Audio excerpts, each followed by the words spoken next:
Hello and welcome. You're watching India Global. I'm Gaurie, Dwivedi. The next 30 minutes, we get you all the big stories that matter to you with a deep dive on those that have a long-term impact. But first up, as always, with headlines. The Dalai Lama reveals his succession plan as China watches. His Holiness confirms he will have a successor after his death.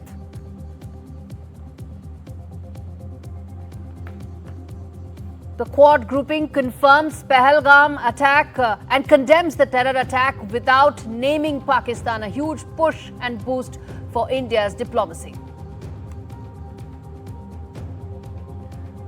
Prime Minister Modi embarks on the first leg of his five-nation tour. First stop will be Ghana. This will be Prime Minister Modi's longest foreign trip in 10 years.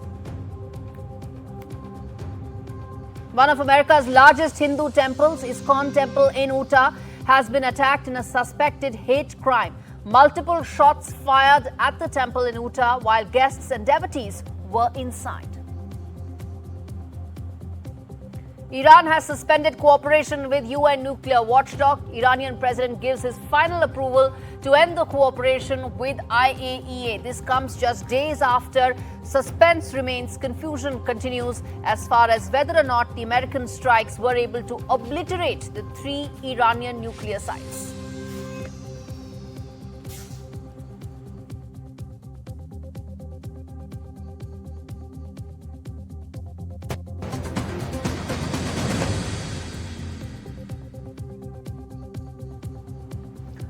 Viewers, our top story on India Global. It's official. His Holiness Dalai Lama is not going anywhere. It's a bombshell of a statement that comes just days ahead of his 90th birthday. The spiritual leader of Tibet and Tibetans world over has declared that the 600-year-old institution will continue after his death. Moreover, he has made one thing absolutely clear, which is that Beijing has no say whatsoever in this entire institution and the process. In fact, after years of silence, His Holiness has ended the guessing game, citing overwhelming appeals from Tibetans, both in exile and inside the Tibet that has been under Chinese control. He affirmed the Garden Phodrang Trust, not the Chinese government, that will have exclusive authority to recognize his reincarnation. Now, that's a clear direct hit as far as China is concerned. Beijing insists that it alone can name the next Dalai Lama. That isn't the case. Now, Dalai Lama is the spiritual fountainhead of the Tibetan Buddhist sect the world over, which is why continuation of this tradition is so important for the people. Even as China has long said that it wants to appoint the next Dalai Lama. Now, this move by His Holiness is going to have a very strong impact in terms of ensuring that the tradition stays solely under the control of the Tibetans. But Dalai Lama isn't backing down. He says his successor will be born outside of China, slamming the door on Beijing's plans. Support for the decision spans continents, from the Himalayas to Mongolia, Russia, and even within Tibet itself. That's despite China's brutal crackdown on the Tibetan culture and religion that has continued since 1959. So while Beijing claims control, Dalai Lama just drew a spiritual red line, and it's the line the dragon cannot cross.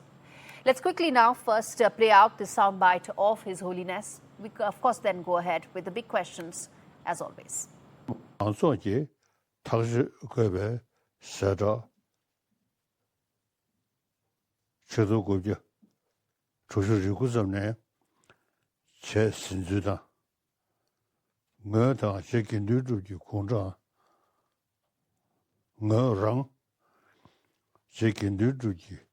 공장 삼도 선거 추규 라진카다 비미천 제유탄대 망조로 고들지 겨우군지 균투 귀미 결시 타수 최사인 시사와다 벌거 니네 탄대 망조로 믹세 고들 저규 마쇼로 대베 롱을 주시인 추규카가 우치 라진나보다 Pemi tizu ki tuzu dang mikse sokje zengyung dang shungzin membe sokbaka Himalaya rikyu chenpo hor dang rusu kongye nangbe yugun The big questions on India Global today. First up, how soon will the trust clarify as far as Dalai Lama's succession plan is concerned? When can we have the next search being started and the date by when the next Dalai Lama could be announced? Second question, will China now announce its own successor? They've done so in the past as well. The earlier Dalai Lama, remember, he was nowhere to be found for the last 3 decades, and then there was these Panchen Lamas appointed by China as well. Will that entire circus go again once again? Well, we'll ask that as well. Second, the other question is, will this strengthen the Tibetan diaspora? To a large extent, the cause of Tibet is being supported by the Tibetan diaspora world over, including those that exist in India to a large extent. Will they get a fresh lease of life with the announcement of the next Dalai Lama? And lastly, what about the India-China relationship in the midst of this? Let's get in Brahma Chellaney for more on this. Mr. Chellaney, thanks so much for joining us on the broadcast. We put out the 4 big questions that I feel are very integral to understand this. Your take on, first and foremost, how do you see the announcement and the message that His Holiness is sending to China? The Dalai Lama actually had published a book earlier this year in March. The title was Voice for the Voiceless. In that book, he said very categorically that the next Dalai Lama will be born in the free world. In other words, the Dalai Lama will not be born in Tibet. He is explicitly excluded Tibet. And I think that was a very clear and categorical statement from the Dalai Lama. But more importantly, he had said previously that when he turns 90, around that time, he would clarify the rules of succession. Those rules are critical because there has been ambiguity from past statements of the Dalai Lama as to what the next Dalai Lama, where he should be found. But that issue has been clarified now. But he has also added confusion in terms of, for example, once he said that the next Dalai Lama could even be a woman.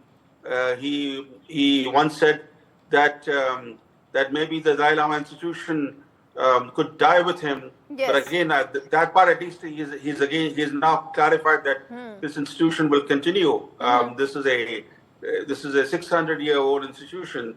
So some aspects have been clarified, but the actual rules as to how the successor is to be found, yes, those rules have to be clearly and unambiguously stated by the Dalai Lama. Indeed, that has to be delineated very clearly, and possibly in due course of time we'll get details on that. Let me then ask you about the China factor. To a large extent, the Tibetan cause inside China has pretty much been stamped out by the brutal crushing of the Tibetan uprising in the last 70-odd years. But it's the legitimacy of Chinese sovereign control that the CCP really seeks. How do you see China's next actions with this announcement coming in? China sees a compliant, state-appointed Dalai Lama as the final prize in subjugating Tibet. So it has a plan already for the day after Dalai Lama's passing away, and that plan is to install a pretender as the new Dalai Lama. For the Tibetans, this succession issue is an existential issue. After all, Tibet is under increasing repressive rule. More than 1 million Tibetan children have been forcibly taken away from their parents and placed into Mandarin language boarding schools. The whole idea is to wipe out Tibet's culture and identity. Yes. And in that larger plan, controlling the Dalai Lama institution, as I said, is the final prize that China is seeking to not only complete its subjugation of Tibet, but also to complete its control of Tibetan Buddhism. Right. Final question then, Mr. Chellaney, which is around the fact that how do you see the India-China relationship in the backdrop of this? Because India does host the Tibetan government in exile. It hosts a very large number of Tibetans. How do you see the India-China relationship in the context of this? First, China's determination to appoint the next Dalai Lama would be the equivalent of the Italian government appointing a new pope. It is as crazy as that idea. And yet, China is clearly determined to appoint the next Dalai Lama the way it has sought to capture the Panchen Lama institution by first abducting the real Panchen Lama and then installing a fake Panchen Lama. The problem is this, that within Tibet, the fake Panchen Lama, nobody recognizes him, he gets no respect, he's just a state appointee. To frustrate Lani, that as we plan of speak, there's a statement that's coming from China where they've actually rejected what His Holiness has just put out, and the Chinese government has said that this next successor should be approved by the central government. Let's get those breaking flashes on our screens. Disha, let's get those flashes right there. Which is that Dalai Lama's successor must be approved by the central government is what the official word has come in from China. So you see that this is a face-off that is going to escalate because China is not going to cede control so easily. In next coming days and months and years, you will see this escalating. Brahma Chellaney. Well, to say that China will not cede control would suggest that China already controls the Dalai Lama institution. It has never historically controlled that institution. And what it's seeking to do now in the future would be a complete usurpation of Tibetan Buddhist traditions. A government has no role in religious matters. The US government and the US Congress both have affirmed this. In fact, there is a law, an American law, which threatens to impose sanctions on Tibetan officials that interfere with the succession issue. As far as India-China relations are concerned, we should not forget that India houses the vast majority of Tibetan exiles, and more importantly, India plays a central role in keeping the Tibetan language and culture alive, because while China is seeking to stamp out Tibetan culture and identity, it is the Indian government, the Indian taxpayers who fund Tibetan language schools and monastic institutions. They see, and Indian support is what keeps alive the unique Tibetan culture and identity. And India plays a very important role, and I hope that on the succession issue, India has a plan, to counter China's plan, because we should not be reactive. We should be proactive, and we should know that the succession issue is critical for India's own security. It is a very critical issue and affects India as well. And we're going to keep coming back to this story. Brahma Chellaney, really appreciate you joining us live on this story that we're breaking right here on India Global.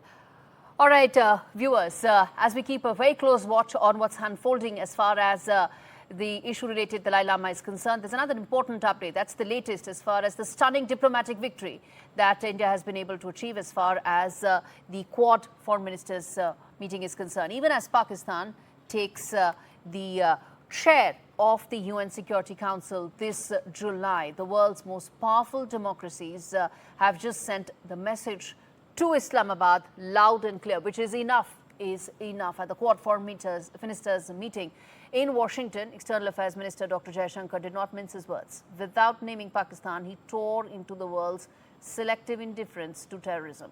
Days after the Pahalgam attack killed 26 Indians, many of them, in fact 25 of them, were tourists. The message was clearer than daylight. India will defend its people, full stop. I want to play out that soundbite of Dr. Jaishankar. Quad is about deepening our convergence and expanding our common ground. I value our consultations on different dimensions of the Indo-Pacific in that regard.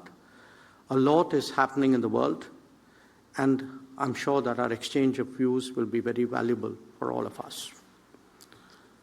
A word about terrorism in the light of our recent experience. The world must display zero tolerance.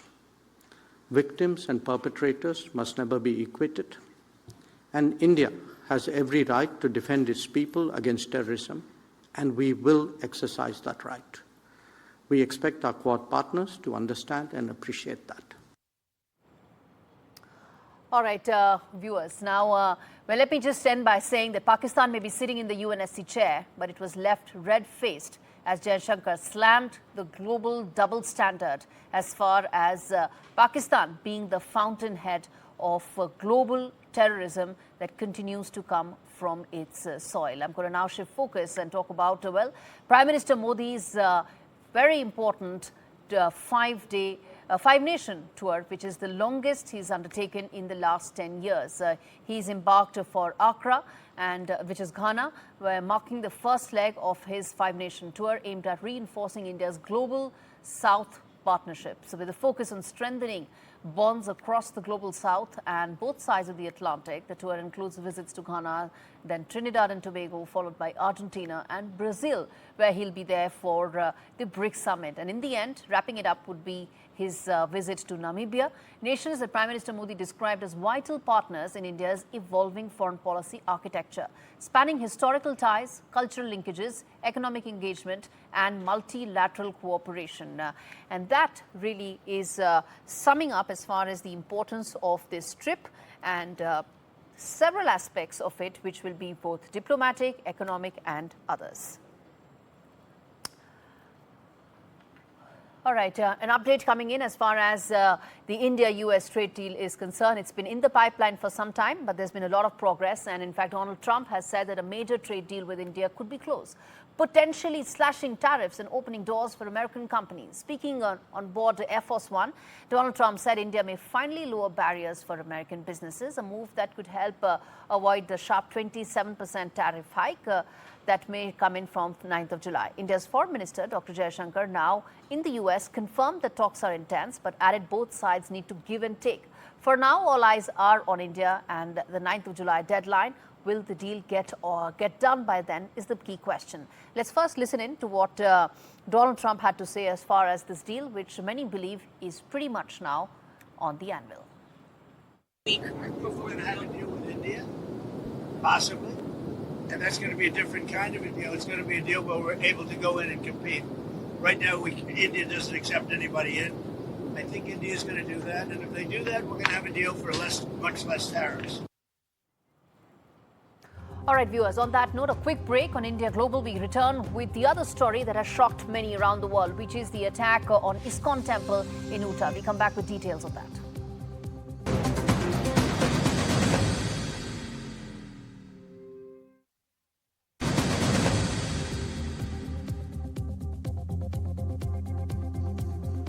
Viewers, the Iscon Temple in Spanish Fork in Utah, renowned globally for hosting the annual Holy Festival, has come under attack in a suspected hate crime, with over 24 bullets fired at the premises over several days, causing significant structural damage. As per Iscon, maybe 20, maybe 30 bullets were fired at the building premises and the surrounding property during nighttime hours when devotees and guests were there. Remember, that's the time when evening aartis take place. There must be a large number of devotees inside.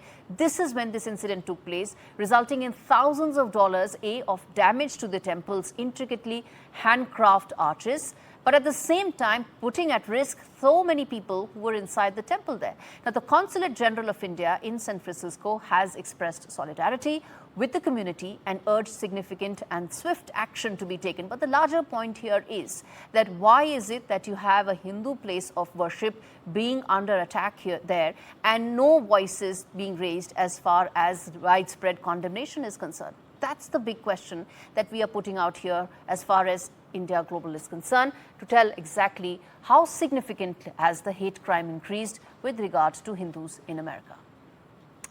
All right, US President Donald Trump has announced that Israel has agreed to an updated proposal for a 60-day ceasefire in Gaza that would secure the release of several hostages. There are about 20 who are still alive, expected to be alive.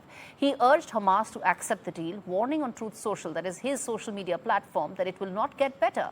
It will only get worse, which means that this is the best deal on the table for Hamas to take. The final proposal will be delivered by Qatar and Egypt, the two parties and the two countries who've been the mediators between this. They've been trying to broker peace. It remains to be seen whether this deal would actually be picked up by Hamas or not. If it does, then Donald Trump can most certainly take credit for ending at least one of the wars that he thought he would end in 24 hours.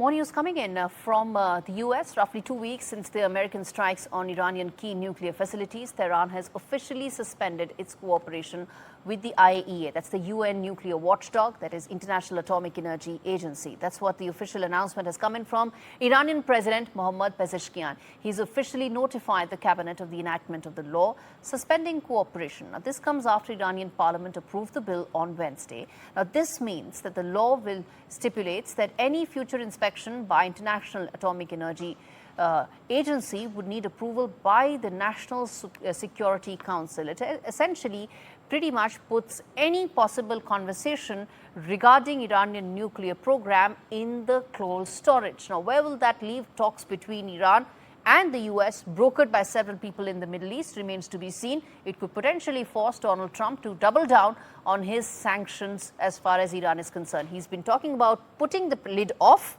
but this may be another reason for him to go more hawkish as far as Iran is concerned.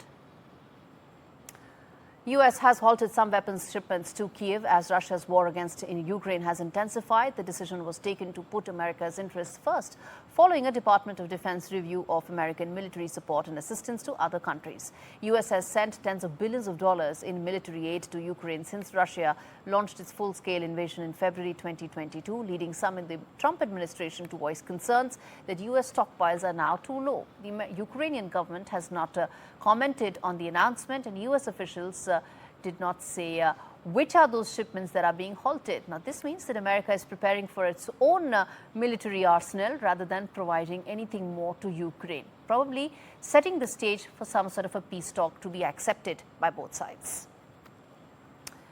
All right, turning attention now to what many feel as far as the latest drama between Trump and Musk is concerned. There's been a war of words on both sides, and you have President Trump saying that Doge is a monster that can only go back and bite Elon. Let me, in fact, viewers, tell you exactly the kind of war of words that's intensified between Donald Trump and Elon Musk. These are two of the most powerful men on earth, and they've been at each other for the last couple of weeks. And I've got some of those comments that have come in from both Donald Trump and Elon Musk to tell you just how ugly the fight is actually getting.